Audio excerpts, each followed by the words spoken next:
Bismillahirrahmanirrahim. Assalamualaikum warahmatullahi wabarakatuh. Alhamdulillah wassalatu wassalamu ala rasulillah wala haula wala quwata illa billah. Allahumma salli wa sallim wa barik ala sayyidina Muhammad wa ala alihi wa sahbihi wa mawala, amma ba'du. Pertama-tama bersyukur kepada Allah Subhanahu wa taala. Selesai kita melaksanakan sholat maghrib berjamaah, mudah-mudahan ibadah ini diterima oleh Allah Subhanahu wa taala. Amin ya rabbal alamin. Salawat dan salam untuk baginda Rasulullah sallallahu alaihi wasallam dengan ucapan Allahumma shalli ala sayyidina Muhammad wa ala ali sayyidina Muhammad. Bapak dan Ibu jamaah yang dimuliakan Allah, bicara tentang Isra Mi'raj itu tidak habis-habisnya. Saya mungkin menyinggung juga sedikit. Ya, Isra Mi'raj itu adalah perjalanan menuju Allah. Dan perjalanannya dua, Pak. Ada horizontal dan ada vertikal. Ya, jelas itu adalah perjalanan menuju Allah. Ya. Dan perjalanan ini dilakukan pada malam hari. Pertanyaannya, kenapa tak siang? Pertanyaannya seperti itu, kenapa tak siang perjalanannya?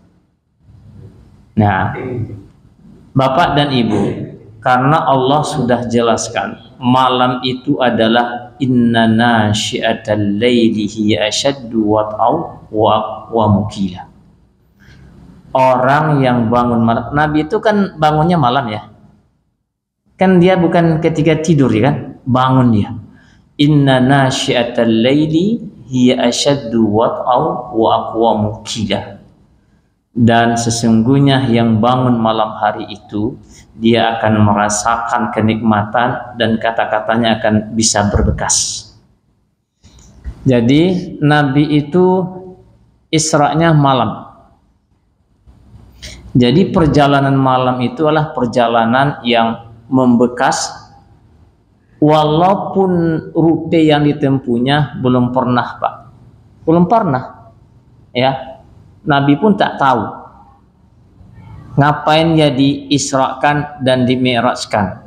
Rutenya kemana, dia tak tahu, Pak. Cuma dia diperintah.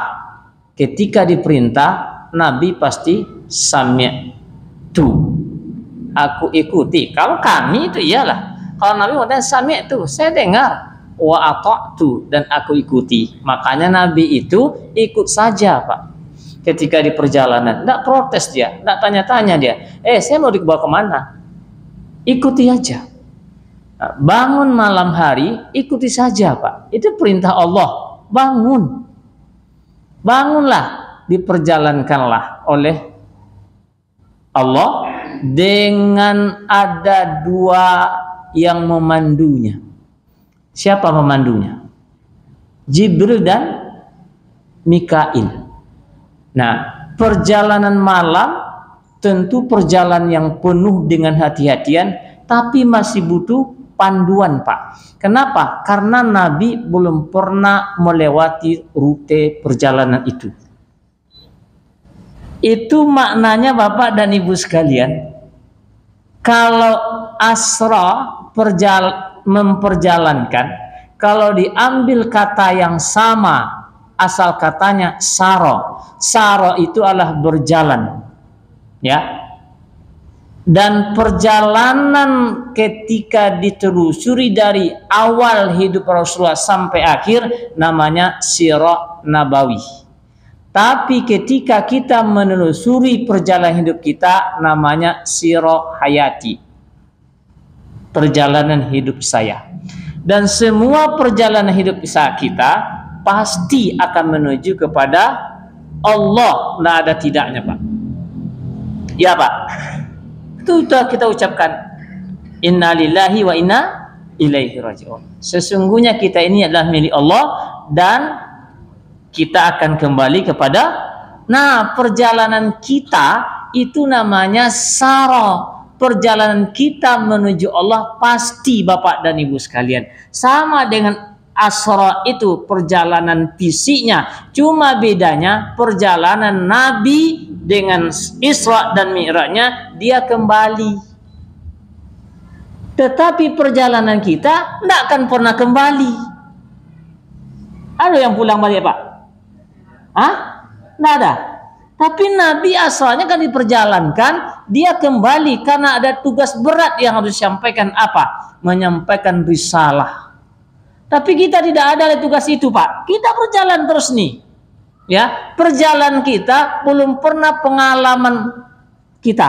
Dan kita tidak ada yang langsung finishnya kematian, hidup lagi, baru kita berbicara tentang pengalaman hidup kita. Itu bisa Pak. Tapi kita tak akan pernah. Yang hanya kita rasakan adalah waktu yang lalu. Yang ke depan kita tidak tahu Bapak dan Ibu sekalian. Jangankan 10 tahun yang akan datang, besok saja tak ada yang tahu satupun. Makanya ketika Nabi Muhammad SAW itu ditanya oleh seseorang, maka Nabi mengatakan, besok saya jawab sambil nunggu wahyu. Ya, kata Nabi, besok saya jawab pertanyaannya. Tapi besoknya tidak datang Bapak dan Ibu sekalian jawaban dari Allah Subhanahu wa taala. Maka itulah sebabnya diingatkan dalam surat Al-Kahfi, wala taqulanna li syai'in inni fa'ilun ghadan. Jangan kau pernah katakan besok engkau akan melakukan itu. Tapi kata insya Allah. Paham Bapak dan Ibu sekalian sampai sini? Nah, jadi perjalanan yang malam itu jalan yang sangat, ketika berjalan itu adalah penuh kehati-hatian Pak. Masa ada orang berjalan malam tidak tentu rute, dia akan sembrono saja, pasti celaka dia. Tapi dia penuh kehati-hatian. Maka kehati-hatian dalam perjalanan hidup kita itulah yang kita sebut dengan takwa. Nabi itu hati-hati Pak, sehingga setiap yang terlihat oleh dia, tanda kehati-hatiannya, dia senantiasa bertanya kepada Jibril. Ya, bertanya kepada Jibril karena dia pemandu. Ini apa wahai Jibril? Ada nampak oleh Nabi. Di antaranya ada perempuan yang sudah tua Pak. Dan orang tua itu biasanya sudah bungkuk. Ya, sudah bungkuk, kemudian sampai saja kepalanya hampir menyentuh kepada tanah. Kemudian ditanyakan oleh Nabi kepada Jibril, "Hei Jibril, itu apa?" Jawab Jibril, "Itu adalah gambaran dunia." Artinya dunia ini sudah tua. Sebentar lagi kalau udah sampai itu mati, kiamat. Begitulah Nabi itu. Jadi ketika dia Isra, senantiasa bertanya kepada pemandunya. Kita dalam perjalanan hidup ini juga ada pemandunya Pak. Apa pemandu kita? Al-Quran dan Sunnah. Ada enggak kita bertanya kepada Al-Quran ini? Hah? Ada enggak kita bertanya Pak? Kalau Nabi jelas dia bertanya kepada Jibril karena dia enggak tahu. Kemudian kepada Al-Quran ini ada kita bertanya enggak? Bagaimana kita dijadikan Al-Quran sebagai pemandu dalam hidup Pak? Kalau kita tidak mau bertanya kepada Al-Quran, tanya kepada Al-Quran ini Bapak dan Ibu, cari jawabannya Al-Quran ini. Ini yang saya lakukan, ada enggak jawabannya? Ini saya lakukan, ada enggak jawabannya? Dijawab oleh Al-Quran Bapak dan Ibu sekalian. Tapi selama ini kita kan tidak pernah menanyakan ke pemandu kita dalam hidup ini. Ada enggak kita tanyakan Bapak dan Ibu sekalian? Itulah salahnya kita. Nabi itu mengajarkan kepada kita, kalau kamu tidak tahu, tanya. Dan kita tidak punya Jibril Pak, dan tidak punya Mikail. Tidak mungkin kita bertanya kepada mereka berdua. Yang ada pada kita pemandu kita adalah Al-Quran dan Sunnah. Maka Nabi katakan, taraktu fikum amroini in tamassaktum bihima lan tadillu abadan kitaballah wa sunnatar rasul. Aku tinggalkan padamu dua pusaka. Jikalau kamu berpegang teguh, bukan dipegang Pak, bahasa kitanya dipegang aja gitu kemana-mana kan? Bukan. Dipegang itu adalah ditanya, kemudian ambil pembelajaran dari situ. Apa yang mau kita cari untuk diri kita? Tanya di situ Al-Qur'annya banyak sekali Bapak dan Ibu sekalian. Hadis itu berapa banyaknya Bapak dan Ibu sekalian yang dimuliakan Allah. Maka jangankan untuk yang umum, yang untuk ibadah kita saja itu ditanya juga Bapak dan Ibu sekalian yang dimuliakan Allah. Tanya, ibadah saya ini sudah sesuai enggak dengan yang disampaikan oleh Rasulullah atau tidak? Atau jangan-jangan kita hanya beribadah merasa-rasa Pak. Merasa-rasa dibuat-buat gitu loh. Tahu Pak dibuat-buat. Kemarin kita sholat di sini Pak asar, ya kan rasa-rasa ini ibadah yang hanya dibuat-buat gitu loh Pak. Bukan dasarnya ada patokan. Coba kalau tidak ada patokan ibadah nih Bapak dan Ibu sekalian, kira-kira kita beribadah kepada siapa? Itu pertanyaan yang sangat mendasar Bapak dan Ibu sekalian yang dimuliakan Allah. Ya, makanya kalau kita ingin selamat, peganglah Al-Quran dan Sunnah. Dia adalah pedoman untuk kita yang bisa kita tanya. Saya mau tanya satu hal. Saya tidak tahu, mungkin bisa dijawab oleh Pak Imam nanti. Dalam hadis itu, setelah kalian sholat, istighfar. Apalagi? Baca La ilaha illallah. Itu ada hadisnya Pak. Kemudian, man sabbaha. Siapa yang bertasbih? Salasa wa salasina 33 wa hamdala wa hamidallah 33. Kemudian yang apa? Kabara fi kulli duburis shalah, di setiap belakang salat wajib, maka diampuni dosanya. Saya tak tahu kenapa ini ditinggalkan gitu. Apa alasannya kita melakukan zikir itu? Ada enggak hadis? Sampai sekarang saya belum ketemu ketentuan yang sangat luar biasa di situ Bapak dan Ibu sekalian. Habis istighfar lalu kamu baca La ilaha illallah. Ada enggak gitu Pak? Karena ini ibadah. Bukan rasanya ini yang paling enak ya gitu lah. Kalau rasa-rasanya paling enak itu enggak ada tuntunannya. Mungkin Pak Imam nanti bisa jelaskan. Ya, itu yang saya maksud kemarin kan, dijelaskan dulu sehingga kita paham dalam beribadah ini Bapak dan Ibu sekalian yang dimuliakan Allah. Ya, itu agak apa tuh? Karena saya sudah singgung dulu di waktu di sana, tapi masih gitu. Makanya tolong dijelaskan sehingga kita beribadah itu nyaman Pak. Itu satu. Karena gimana caranya ya? Pak, interupsi dulu Pak. Ah ya Pak. Nyaman ibadah sholat Jumat. Ya. Wah, dan sholat itu kan satu kesatuan. Ya. Tidak boleh kita berbicara. Kecuali yang berhak berbicara. Ya. Saya dengar sering imam waktu mau sholat itu berbicara, luruskan dan rapatkan saf. Sholat Jumat. Ya. Di mana apanya itu? Oke. Lah ibu tanya tadi. Itu mantap pertanyaannya. Dijelaskan dulu ya. Jadi sholat Jumat itu adalah sebahagian ulama mengatakan dia adalah ganti sholat zuhur. Nah, maka ganti sholat zuhur itu Jumat itu ada ketentuannya. Ada namanya wajib Jumat.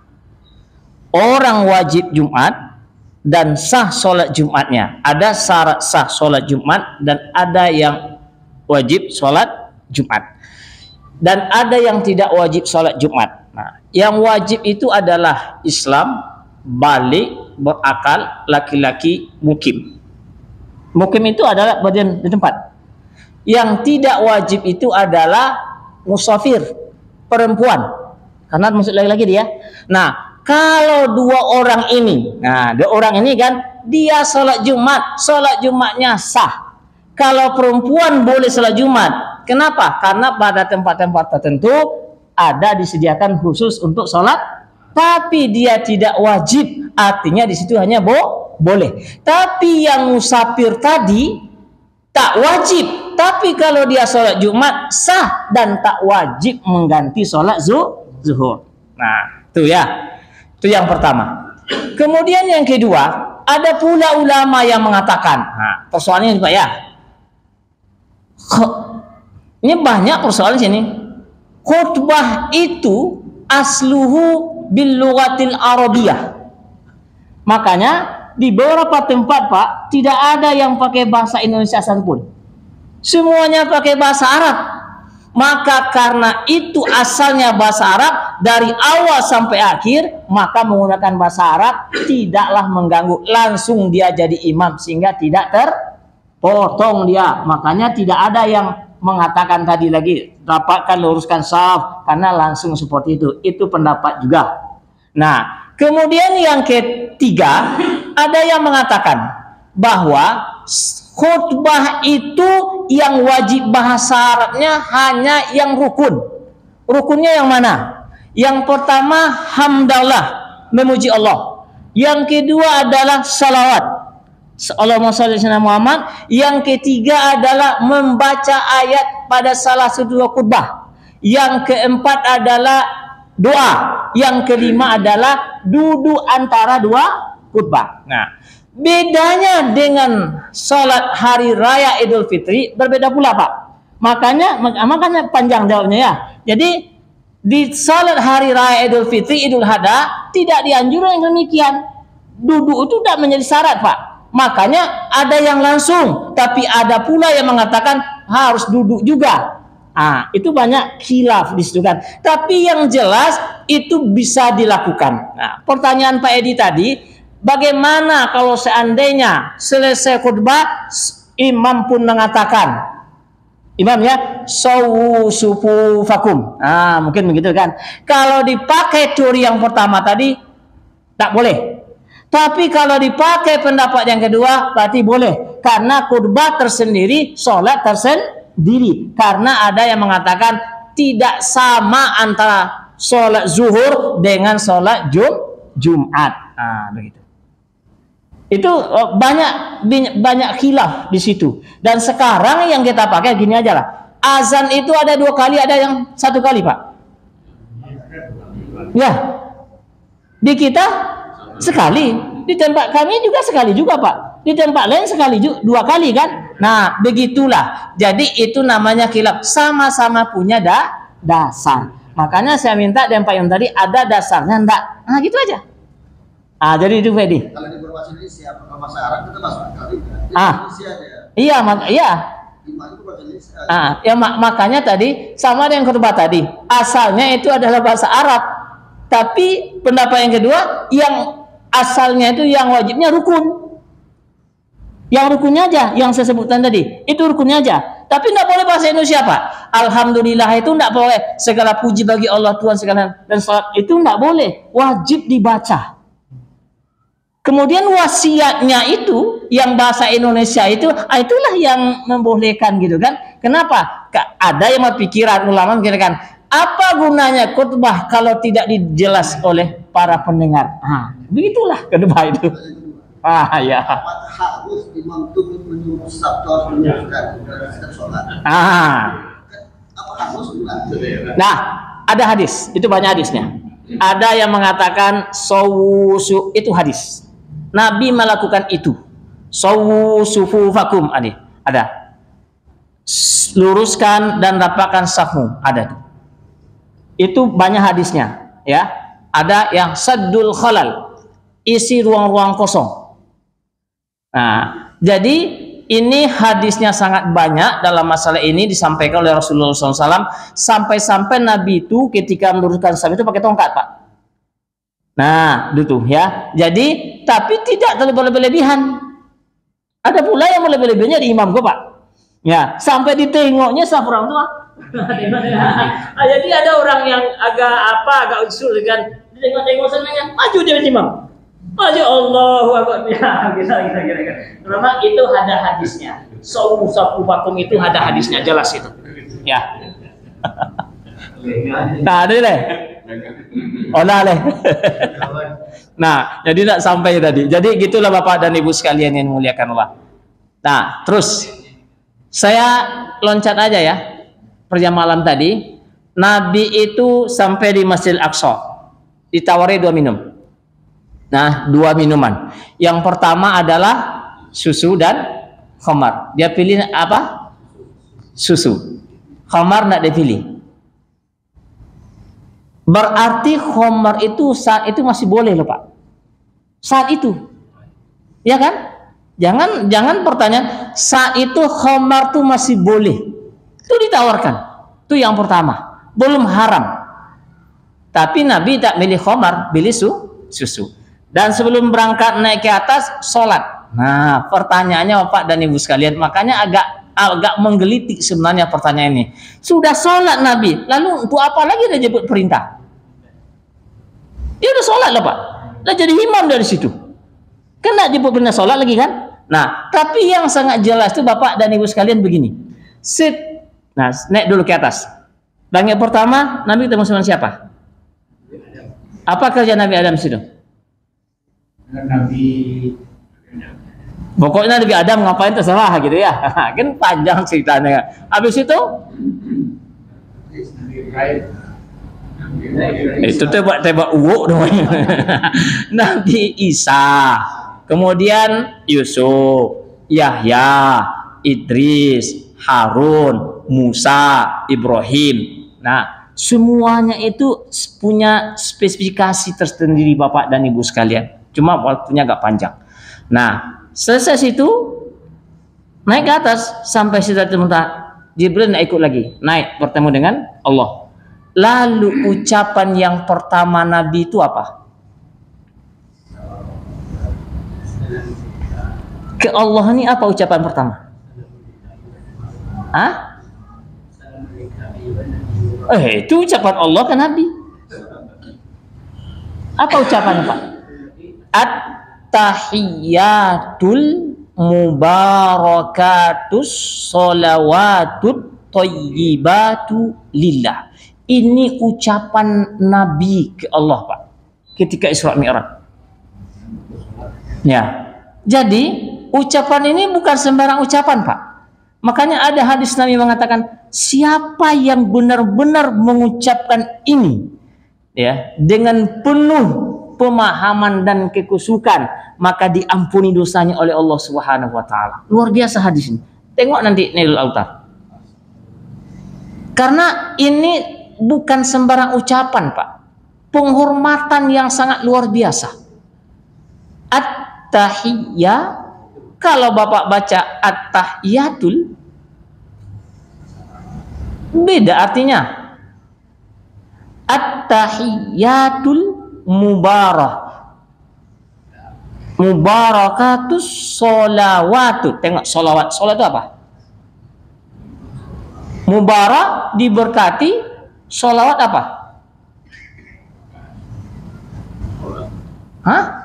Doa Pak, permohonan. Thayyibat yang baik hanya untuk Allah. Nah, baca hadis-hadis yang lain tentang ini.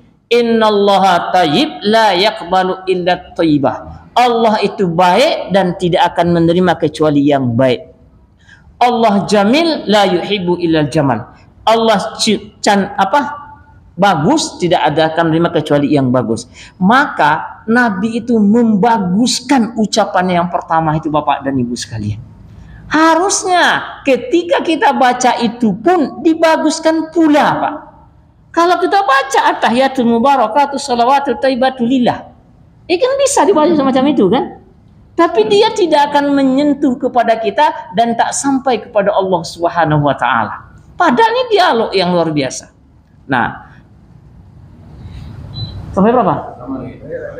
Nah, terus dijawab Pak, dibalas oleh Allah. Assalamu alayka ayyuhan nabiyyu. Baru jawab. Assalamu alayka ayyuhan nabiyyu. Jadi Nabi itu tidak pernah disebut Hai Muhammad, tidak pernah Pak. Diberi sebutan dengan gelarnya yang sangat luar biasa. Tengok, ya Ibrahim, ya Adam, ya Isa bin Maryam, ya Nuh, semuanya dipanggil nama mereka para nabi itu. Tapi Nabi Muhammad tak pernah dipanggil oleh Allah. Muhammad, tak pernah. Tapi dia dipanggil dengan ya ayuhan nabiyyu jahidil kufar. Assalamu alayka ayuhan nabi. keselamatan, sejahtera untuk engkau hai Nabi. Dibalas Pak. Assalamualaikum ayuhan nabiyyu, bukannya itu wa rahmatullahi, rahmat Allah, wa barakatuh, dan keberkahan. Dibalas semuanya. Nabi bukan egois Pak. Kalau dia egois mungkin saya tidak akan balik lagi ke dunia ini. Cukuplah saya di sini gitu kan. Tapi dia tidak egois. Tapi dia teringat saudara-saudaranya, nabi-nabi yang lain. Assalamu alaina. Keselamatan juga untuk golongan aku para nabi. Wa ala ibadikas, dan untuk hamba-hambamu yang soleh. Itu Pak. Jadi kalau jadi orang soleh kita dapat salam. Siapa yang memberi salam? Allah. Yang memberi salam itu Allah, Bapak dan Ibu sekalian yang dimuliakan Allah. As'wala ibadikas solihin. Semuanya disalamin Allah. Siapa? Yang pertama Nabi Muhammad, yang kedua adalah para nabi-nabi, dan yang ketiga adalah orang-orang soleh. Nah, orang-orang soleh itulah yang mendapat hidayah dari Allah Subhanahu wa taala, Bapak. Yang kita minta dalam Al-Fatihah itu adalah ihdinas siratal. Siapa siratal mustaqim itu? Siratal ladzina an'amta alaihim minan nabiyyin. Udah tuh nabi.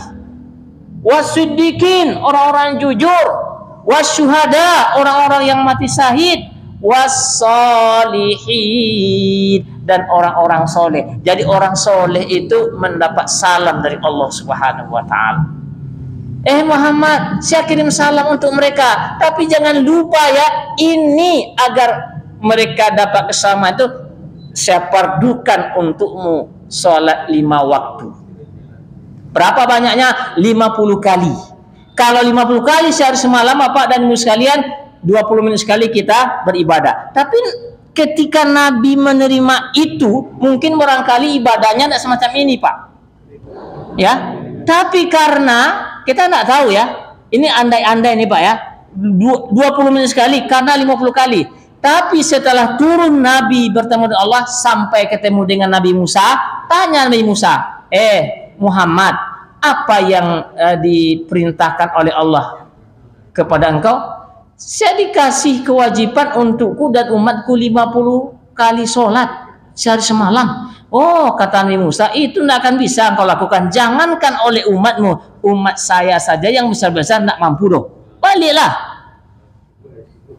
Nah, balik. Sampai 9 kali dia bolak-balik, Bapak dan Ibu sekalian yang dimuliakan Allah. Sampai 9 kali. Akhirnya tinggal 5. Dan yang 5 itu mewakili 50 kali.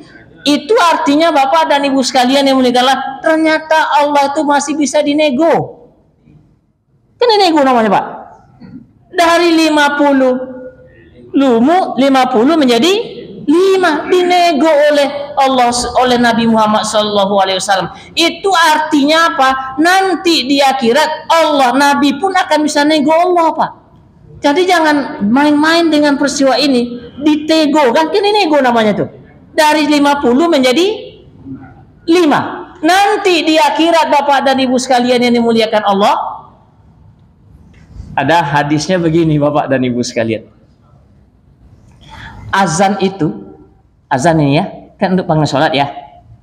Orang yang berdoa setelah azan itu halat, ujung hadisnya begini, halat lahu syafaati yaumal qiyamah, maka untuk dia berhalal syafaatku.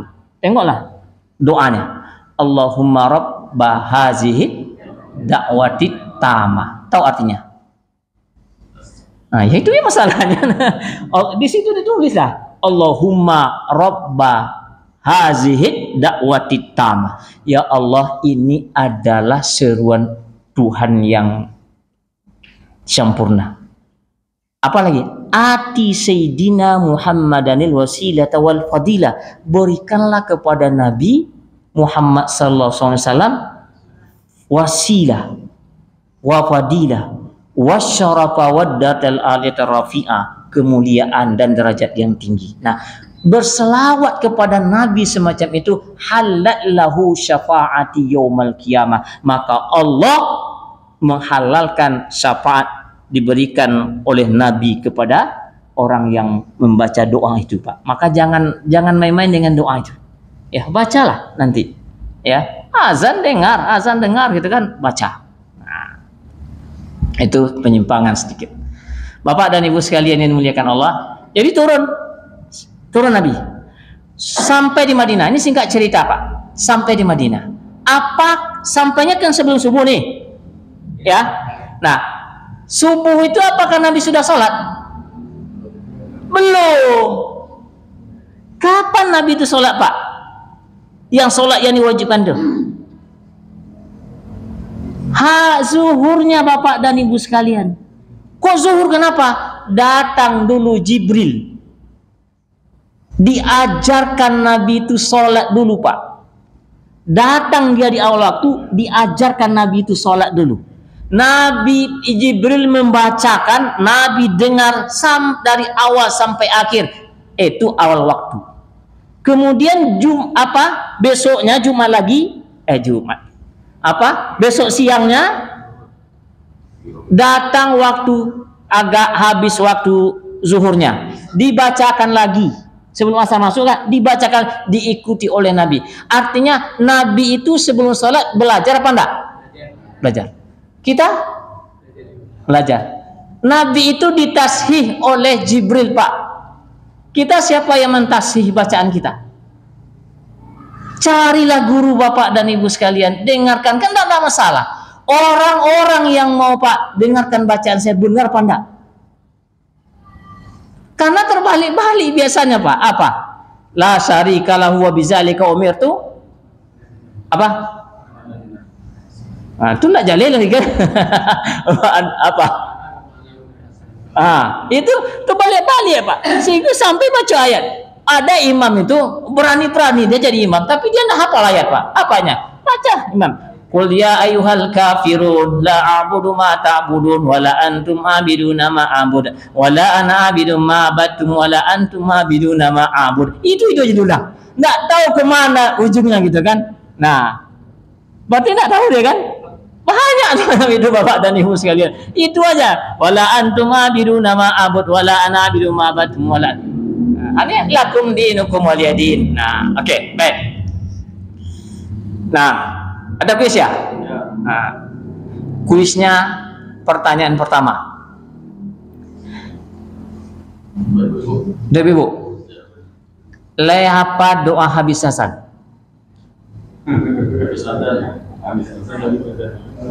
Coba Bu. Nih Bu, Ibu nih. Coba.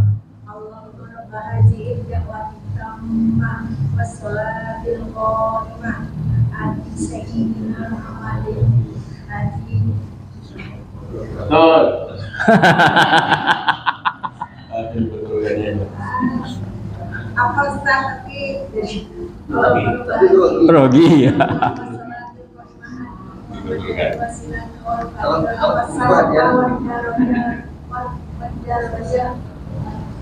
Tal aliyah. Ya, udah kasih. Nah, apalah. Nah, berapa lagi pertanyaannya? Langit ke-6. Nabi apa di situ? Ibu-ibu loh. Siapa? Langit ke-6. Ya Bu Epi. Nabi Ibrahim. Belum. Siapa? Nabi Musa. Ya, Nabi Musa. Nah, dah. Langit ke-3. Langit ke-3. Belakang. Siapa? Yusuf. Ya, langit 3 Yusuf. Nah, langit 3 Yusuf. Bapak. Ibu-ibu ya. Yang ditawarkan oleh malaikat ada 2 minuman. Apa minumannya? Susu dan Oh, koman. Ingat itu ya, kalau mau minum copek.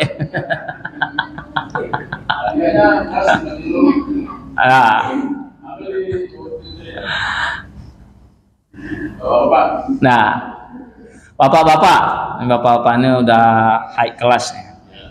Tadi ada ayat yang mengatakan sesungguhnya bangun malam itu surat apa tadi? Nggak saya sebut ya? Nggak ya? Nggak ya? Nggak. Nggak tahu. Oke. Apa yang menghalalkan syafaat untuk syafaat Rasulullah SAW untuk kita? Apa? Ayat apa, Pak? Apa? Bismillah.